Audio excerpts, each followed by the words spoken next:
Entonces viene la primera pregunta, Luis. ¿Qué son los derechos de los niños, niñas y adolescentes? ¿Y por qué es tan fundamental difundir esto a la comunidad? Son relevantes porque la persona se instala dentro del derecho como sujeto de derecho. Al ser sujeto de derecho, obviamente le competen títulos, facultades por el solo hecho de serlo, de ser persona. Aunque eso parezca así como algo bastante como común, o uno pudiese decir común y corriente, no lo es tanto cuando hablamos de grupos como los niños, niñas y adolescentes, ¿cierto? A partir de los 90 surge esta idea de incluir a los niños, niñas y adolescentes luego de las luchas feministas, de la lucha de la mujer, ¿no es cierto? De la visibilidad de la violencia en contra de la mujer. Atrás de las mujeres o al lado de las mujeres venían los niños. Entonces la comunidad internacional se comienza a hacerse cargo de estos derechos y garantías de los niños. Y básicamente los derechos humanos de los niños son todas las necesidades que tienen los niños volcadas a la norma jurídica. Es decir, las normas jurídicas comienzan a tener un contenido infantil, un contenido adolescente. Es decir,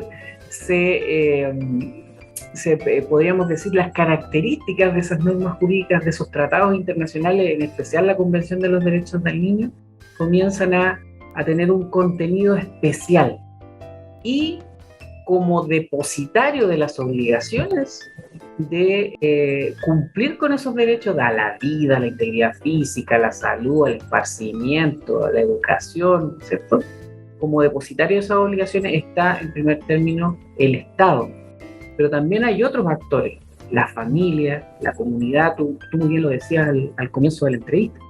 Entonces, hay una serie de normas, de derechos, de procedimientos que hoy día nos parecen muy normales, pero que surgieron de luchas sociales, para que pudiesen los niños gozar de estas garantías. Por ejemplo, hoy día que un niño tenga una terapia reparatoria, ¿cierto? Que haya sufrido un abuso, una vulneración de sus derechos, un maltrato, una negligencia, un abandono, o un niño que esté institucionalizado, por ejemplo, hoy día ese niño tiene derecho a una reparación.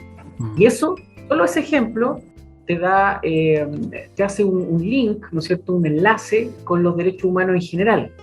El principio de no repetición y de reparación. Es decir, un niño que haya sido afectado por una vulneración grave o una vulneración de sus derechos, primero, no se debe repetir, es decir, no puede ser víctima de nuevo de derechos de violación o vulneración a sus derechos. Y por último, tiene derecho a una restauración, a una rehabilitación.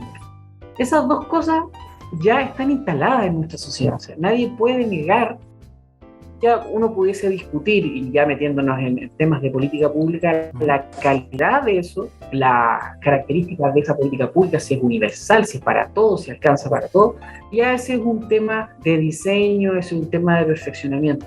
Pero hoy día la visibilidad que tiene los derechos del niño es importante. Los medios de comunicación, por ejemplo, la importancia de que los medios de comunicación actúen con enfoque de derechos. Antes no, antes el grupo era cosificado, era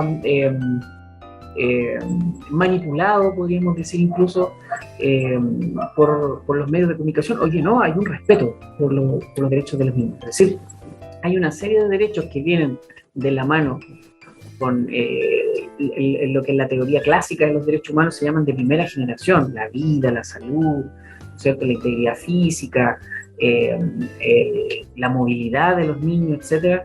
Y de segunda generación, que son, por ejemplo, derecho a una vivienda digna, derecho a la educación, derecho al acceso a la salud, que ya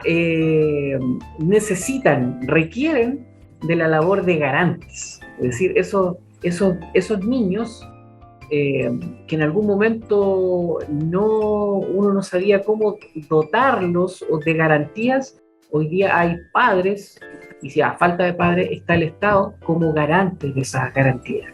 Y eso aparece en las normas jurídicas, eso es jurídico, ¿ya? Mira. Pero esa importancia de los derechos del niño 90 hacia atrás, es decir, en los 80, no lo era tanto.